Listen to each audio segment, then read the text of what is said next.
In this video, we're going to be taking a look at the offset function here in EasyStone. Now, my fiance is a big Nebraska fan, and of course the letter N is synonymous with the Nebraska logo, and she wants a letter N that she can apply to a lanyard that she wants to make. So we're going to use the offset function here in EasyStone to quickly generate this letter N and show you how easy it is to do. So the first thing we need to do is we need to have a stone to work with. So we've already specified a color, a size, and spacing. So we hit the Dropstone function here on our stone tab, and all that does is place one single stone on the workspace. And then from there we're going to go to the stone fill tab where it has the offset functions. Now the amount of offset is automatically calculated based on the stone size and spacing currently specified. So from here, we just have to count. So we're going to come up 3, 1, 2, 3, and you can see those are the 3 stones there. We're going to come over 1, and then we're going to go up 4 stones from there. So we go 1, 2, 3, 4, come over 1, up 2, and then we can come over 1, 2, 3, 4. Come back down to the bottom here, do the same thing. 1, 2, 3, 4, 5. So there's 5 stones across the bottom there. And up here there's actually 5 stones as well. So you can see that right there is 5 stones. So we're going to come up 2 stones, come over 1, and up 2. Something about like that. Okay? Actually, we're going to come up 1, 2, 3, 4. So we're going to come up 1 more stone. Alright. So that is the basis of our letter to begin with.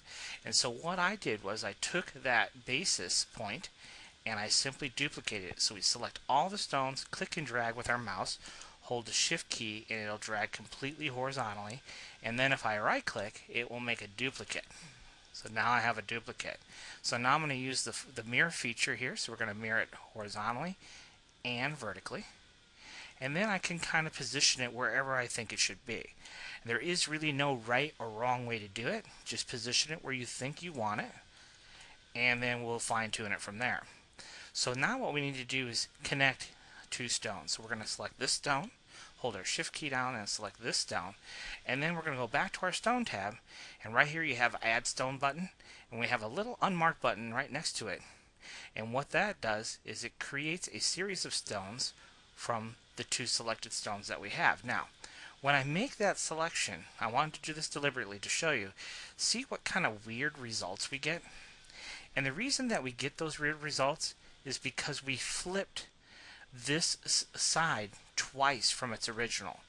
So in other words, if we take this stone and flip it and horizontally and vertically and then select those 2 stones and click that button, now you can see we get the results that we expect. Now here's what we need to do in our inspection. Are we happy with this angle? Do we want to do something different with that angle? We have to make that choice. And for me, I think I'm going to actually come in and make a slightly different angle. So I'm just going to grab these and slide it over just a little bit, not much, and do the same thing again. And see how it automatically generated those stones for us. Now we don't need this stone, so we'll go ahead and delete that. And then we need to do the exact same thing for this stone. Remember, we need to flip it horizontally and vertically, and then we could select these 2 stones and connect them, and then finally delete them. The final thing to do, of course, is because we connected these stones, we have a path that those stones are attached to. Right? That's one object now. So all we need to do is select all of our objects. We need to break stones, like so. And then if we come over to our Selections tab, we can click Hide Paths, and that will hide all of the paths that were automatically generated for us. And the last thing to do, because all these stones have a black outline, is to simply right-click down here in our color swatch to get rid of the outline, and now we can export this ready to cut our template for our letter N. And if we select the entire grouping here, you can see it's 0.941, which is perfect size for our 1-inch lanyard.